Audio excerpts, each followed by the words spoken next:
প্রিয় সাংবাদিক ভাই, আপনাদের উদ্দেশ্যে আমি একটি কথা বলতে চাই।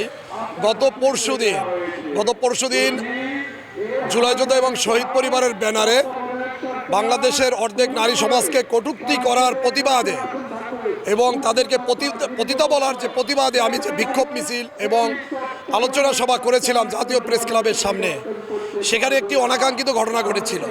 সেটা ছিল একটি মহিলা ওখানে ব্যানার নিয়ে জয় বাংলা, জয় বঙ্গবন্ধু এবং এই প্রহসনের নির্বাচন মানি না এটা বলে সে একা একা হ্যান্ড মাইকে কথা বলছিল।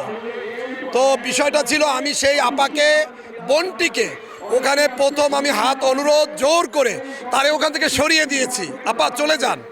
যখন আমি রাগের বশবর্তী হয়ে একটি মুখ খারাপ একটি অশোভন কথা বলে ফেলেছি, ওইটাকে পুঁজি করে কিছু মিডিয়া আমাকে সমস্ত জায়গায় ভাইরাল করে দেওয়া হয়েছে এবং সেই কথাটাই বলা হয়েছে যেটি আমি মুখ ফুসকে একটি অশোভন কথা বলে ফেলেছি। কিন্তু এই বোনটিকে যে আমি সেখানে ছোট বাচ্চাদের নিয়ে যেতে বলেছি যে আপু এখান থেকে চলে যান, তো প্রায়শই একটি মা বোন, তাকে আমি সুন্দরভাবে সম্মানের সহিত বলে দিলাম, সেটি আর মিডিয়ায় দিল না। কিন্তু আমি যে রাগের মাথায়, যেহেতু আওয়ামী লীগের মাধ্যমে আমরা গুলি খেয়েছি, রাগের মাথায় যে আমি কথাটা বলেছি সেটাকেই তারা ভাইরাল করে দিল। যারই পরিপ্রেক্ষিতে যেটা হয়েছে, আওয়ামী লীগপন্থী যেগুলো মানুষ রয়েছে তারা সমস্ত মানুষগুলো আমাকে মেরে ফেলার জন্য হুমকি দিচ্ছে, কিন্তু আমি এখানে ওই বোনটিকে দিয়েছি মহিলা পুলিশের হাতে।